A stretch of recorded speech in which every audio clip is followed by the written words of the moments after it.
Welcome to DT Madness, Chronicles from the Third Life, Episode 84, March 2nd, 2024.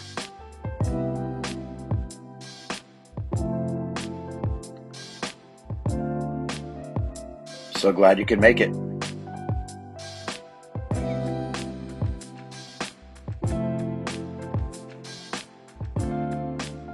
And that fresh beat, swingy jazz intro gets me every time. I honestly don't have too much to say today. Believes no one, probably. But yeah, I'm going to get my money's worth here because it is March 2nd, and in a month from now, the bill will come due to re-up with Podbean. Um, so going to have to take stock and see what the prospects are for continuing on with the madness for another year. I guess if you want to Venmo me, um, then I could become like a podcast star, with my 7 listeners. But yeah, let's ramble on just a little bit today. Have you ever heard of massaged kale? Because I read about it yesterday and I'm really thinking about getting into it. Really trying to find some new foods to eat, just in the rut in that kind of category for sure. Um, but I think you drizzle some oil over it maybe, and then like work it around in the bowl with your fingers, and then I don't know. The one person said that massage kale changed her life in the way that she completely views kale. So I'm gonna go for it. I'm gonna work on making some Buddha bowls and some healthier wraps, plant-based type stuff. Not going fully there, but got to try to expand my horizons a little bit. Even thought about getting a yoga ball to when I do my writing. Maybe I could just sit on a yoga ball and strengthen up my core. Are there other things you can do with the yoga ball? I do have to get back into exercise. Like, tennis season is underway, and so that's been good. I've definitely been getting in my 10,000 steps. I'm not as active, at tennis. I guess maybe as I thought I was gonna be, but it's a lot of me watching them. I can't compete with those kids. Well, I can compete with some of them. But I have been getting in my steps, and I mean, I'm dropping some lbs. I'm back down under that 190 number, which is good. I guess I'm moving in the right direction. Don't be so hard on yourself, DT. But I do got to get back into a little bit more of an exercise routine. But man, I hurt my arm, like my deltoid attachment, and it's getting better. It is getting better, but it's still there are a couple of movements that bring the pain um, and discomfort. So I'm trying to let that heal all the way up before I start trying to get ripped. You know what I mean? And I haven't been sleeping all that great. A couple of things. My youngest boy did driver's ed. I think I talked about this on the last episode with my epic dad fail, but he did great, man. And that's just a lesson that I'm learning, is that I've got to learn to trust them. I got to let them be them, and stop trying to figure out ways that I can feel like I am in control of everything. And I just need to trust that they're going to do their thing. And if they don't, then that's okay too. But yeah, man, he Isaac did great. But I didn't sleep too good that week. Sid had the ACT that she had to take at school, so I didn't sleep well for sure. A lot of low key anxiety or whatever, just wound up tight. I did wake up in the middle of the night a couple of times. Part of my issue is that sometimes I'll be falling asleep at like 8:30 and then sleep really good until about 2, and then I'm ready to go at 2, and it takes me a little while to get back to sleep, and with an alarm that's going off just after 5, that makes for a choppy sleep experience. But I wondered and contemplated what an olive must taste like because I've never had one. And of course, the Mediterranean diet gets all the hype. Seven-time defending champ for the best. Um, I don't even know if I would assume olives fit into the Mediterranean diet. But so I was thinking about eating one.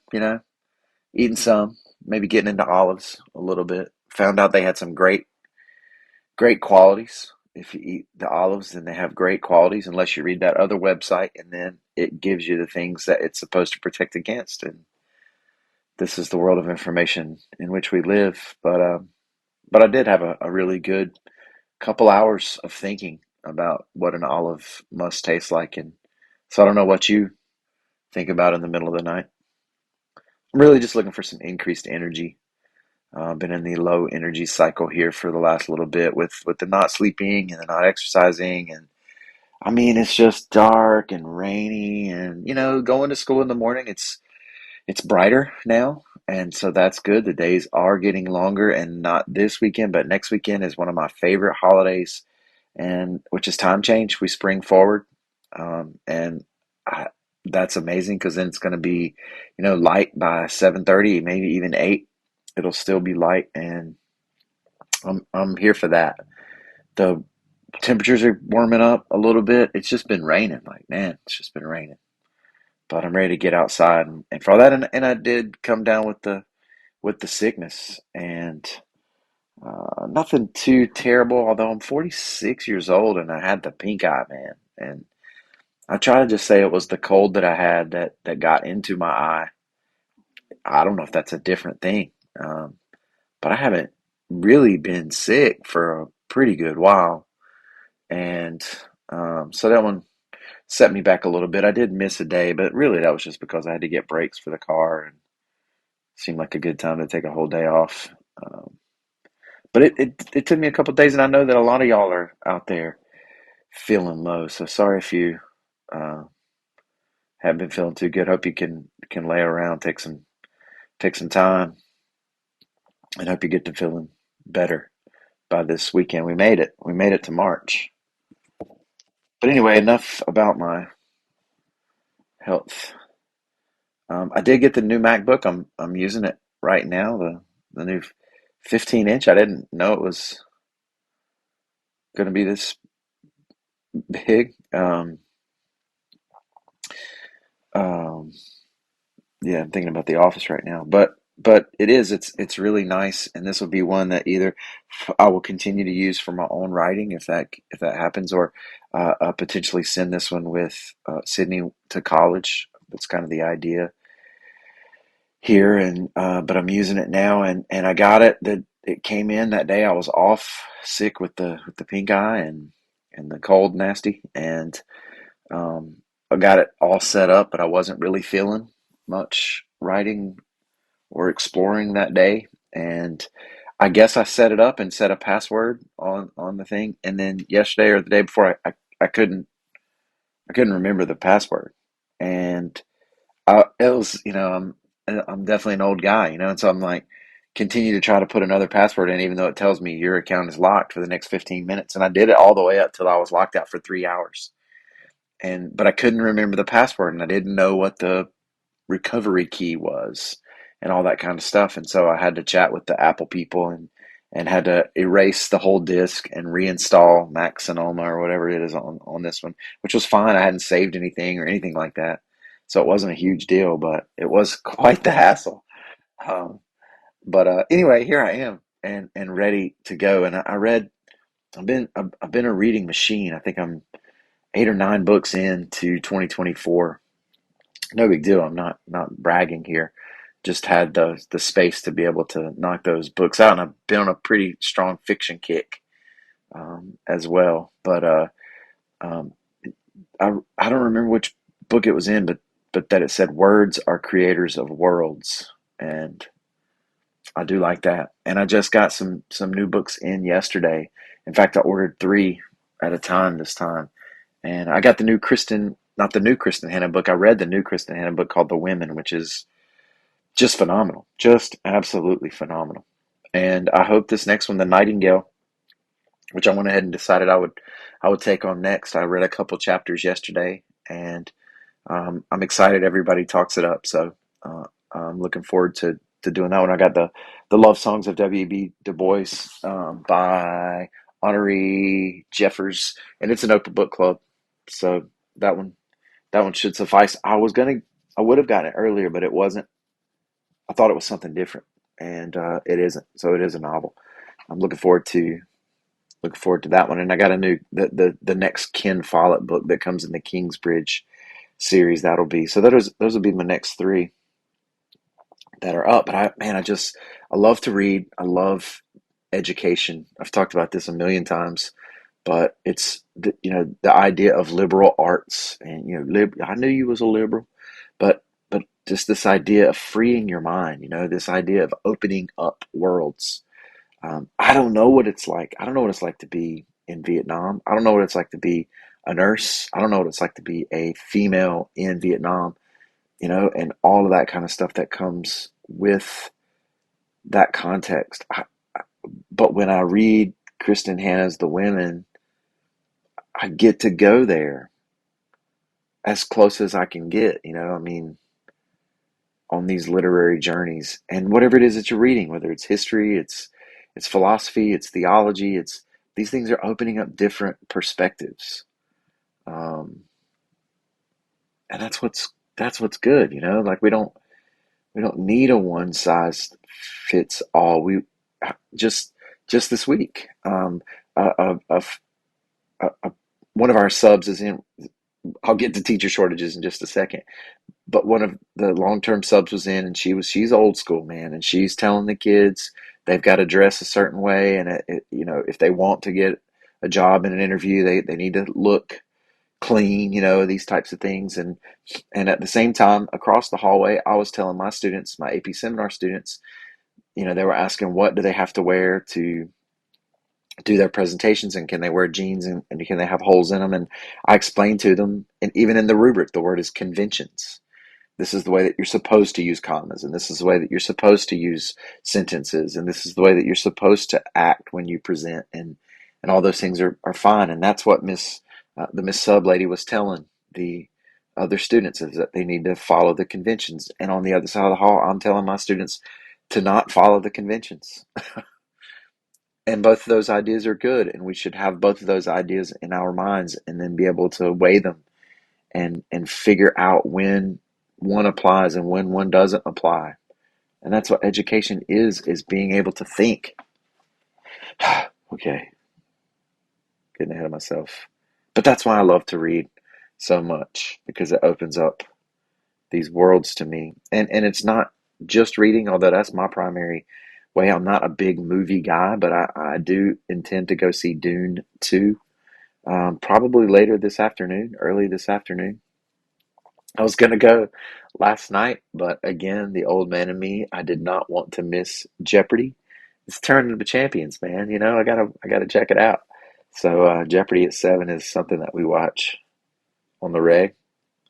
Also, on PBS, the Les Mis concert was on the other night, and I got to looking for when Les Mis is going to be around. And it's not too close to us, but I'd love to go see that again sometime. But yeah, um, moving on and to education, from education kind of to government, which is, I mean, these are the things that I teach. Um, our primary, North Carolina's primary, is on Super Tuesday. It is this coming Tuesday, March the 5th. And I don't know that there's a whole lot of drama, although if you watch Jeopardy, you know that there's a couple of hotly contested House seats.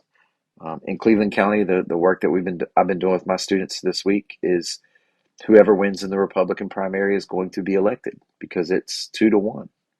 And we looked at every single election the last couple of cycles, and it's usually around 30,000 to 15,000, somewhere around in there. And so if you're going to be elected, you got to win the Republican primary. And I am registered unaffiliated, and so I don't know if I want to vote in the Republican primary or the Democrat primary. I'll probably lean R, just because those are where the school board candidates are. And again, whoever wins this one wins. But but but I've been thinking about what I wish I could vote for, not who, as much as what. And I wish that I could vote to end our system of the way we draw districts. I wish I could vote to end gerrymandering. And I don't fully know what the answer is, but I think some type of outside commission that's balanced between Republican interests and Democrat interests, and you know, but to ensure these races, at least plenty of them are competitive races, or at least to not rig it to where that they aren't, because our approval rating of Congress is somewhere just above 10%, and yet the reelection rate of Congress is somewhere just around 90%. And so even when we want to throw the bums out, we can't. The system isn't set up that way. Of the 435 members that are in the House, maybe 90 or so are competitive. The other 300 ish are safe seats. And so we need to get back to where, or we need to get to a place where there is a competition for votes, that it isn't just stacked one way or the other. And I'm not talking about a particular political party. In North Carolina, the Republicans stacked the deck because they control the state legislature, have since 2010. I wish I could vote for term limits for Congress, and increasingly, I think so for the Supreme Court. Um, I believe in lifetime terms. I believe in the theory that Hamilton spells out in Federalist Paper number 78.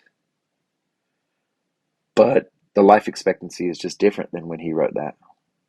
And we've got these people serving on the bench for 20, 30 years. And I think we should have term limits for that.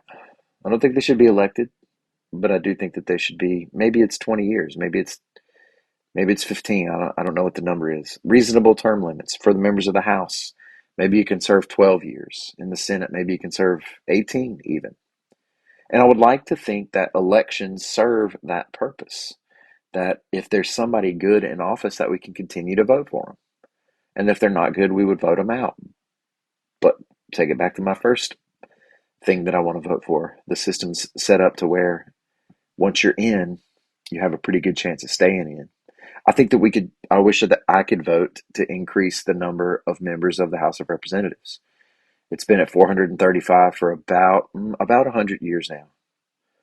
And it doesn't have to be at 435. We could increase it, and we should increase it, because as our population grows, the number of people to one representative, that proportion gets too out of balance. And so if we could increase the number and decrease the amount of people that one representative represents, then I think that that person would be more beholden to the people and couldn't figure out ways around the voters.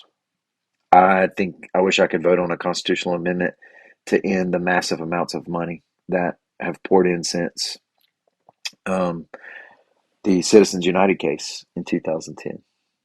It's just obscene.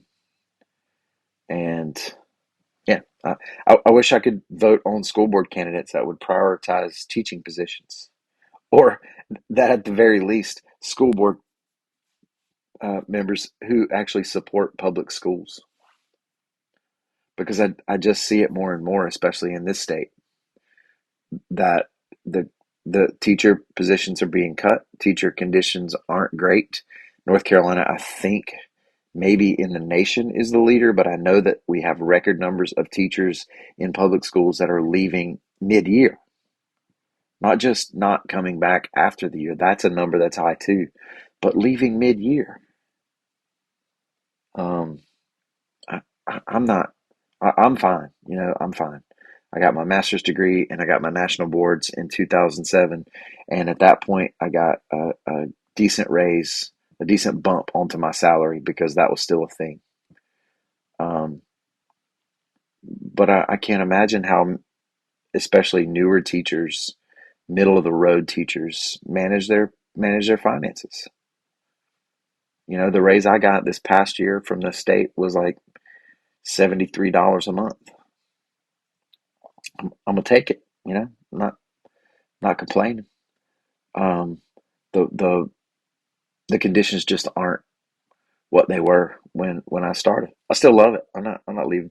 I'm not leaving. But I understand why a lot of people do. And then there's this real sneaking suspicion that really isn't hidden anymore. Excuse me, that the funding is decreasing.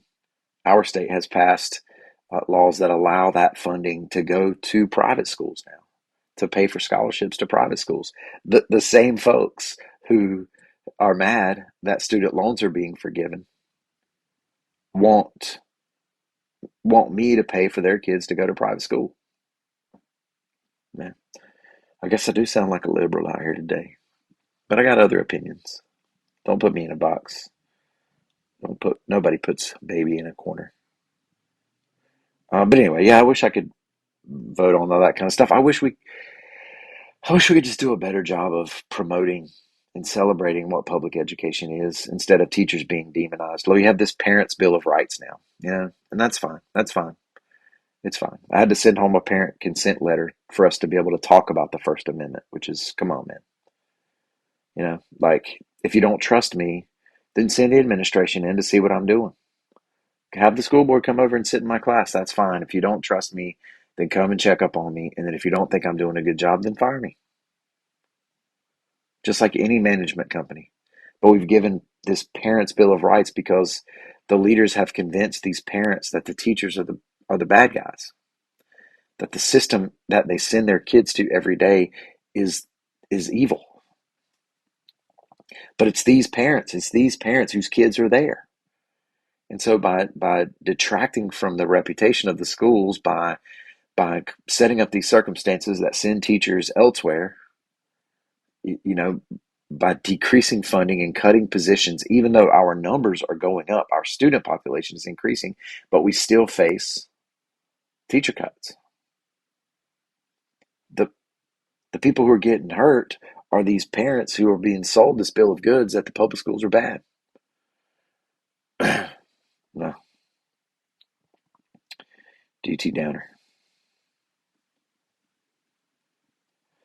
But yeah, anyway, where are we at? 22 minutes? Yeah, I don't want to get into this. I don't want to get too far into this thing. But yeah, I'm. So here's what I think. Maybe I'll become a stronger advocate. Maybe it's time for me to step up and start being more vocal about these kinds of things, not just on a podcast that reaches 7 people, but um, in the old public square there, and risk the ridicule. I'm off Facebook, so I don't have to worry about that anymore. I don't have to worry about what people are saying down there. Isn't it wild that I once cared and maybe still do? Like, I kind of want to peek sometimes about what just regular random people think, you know, um, and how their opinions somehow really matter. That sounds terrible, but this social media world that we've created gives everyone this sense of power, sense of real true understanding. Like, they know. Anyway, all right, we are in the home stretch now. It's March, and so a couple more weeks, and then the third 9 weeks will be over, and then a couple weeks after that, and it'll be time for spring break, and then a couple weeks after that, and AP exams will be there. And so it's we've gone from for real February to March Madness in my classroom. I told them I sometimes change into a different guy, that they might not like me for a month or two, as I try to really push them to dig down deep and actually do some work and get prepared. Of course, I tell them that after the AP exams are over, I'll work really hard to get them to like me again, because I have all my insecurity issues, and that not to worry, I can talk about that with my counselor on Monday. I do have my last, for a while, counseling appointment at Living Lotus on Monday. I'm looking forward to trying to summarize my journey over the past 14 months with this intensive therapy. And I'm glad that I'm in a spot to be able to take a little bit of a break I still struggle with sleeping and getting nervous, and I think that's probably always a thing because life. Um, I still don't think I want to go. Like, I don't really enjoy thinking about going to the doctor or things like that because of what they might find, and I end up with a lot of trepidation about that, and so I just avoid it, and that's probably not a very healthy thing. And so I don't think that my work is done, um, but I'm very grateful for that counseling and therapy that I've experienced since December over a year ago. And fish dates are out for the summertime, and so nothing too close around except for Noblesville, Indiana, which is where my journey started in fish, starting back in 2022. This second time around, and so I've definitely got my ticket requests in, and we are hoping to head up to Noblesville, Indiana at the beginning of August. Man, that's going to be awesome. I don't even know how I'm going to title this jumbled up, random Saturday morning uh, blabber. But it is a Church of Six production nonetheless, brought to you by the Wall of Belief. Who are you? Who are you? Remember who you are. Brought to you by the Bucket of Life, by the Magic Rock times 2, the Foundation Tower of Stone, the Token of Hope, and the Rope of Relationship. Nothing divine is desperate. And may all your circumstances serve to awaken compassion, and as you go, teach peace. Don't forget to believe, y'all, and be live. Grace and peace, my friends.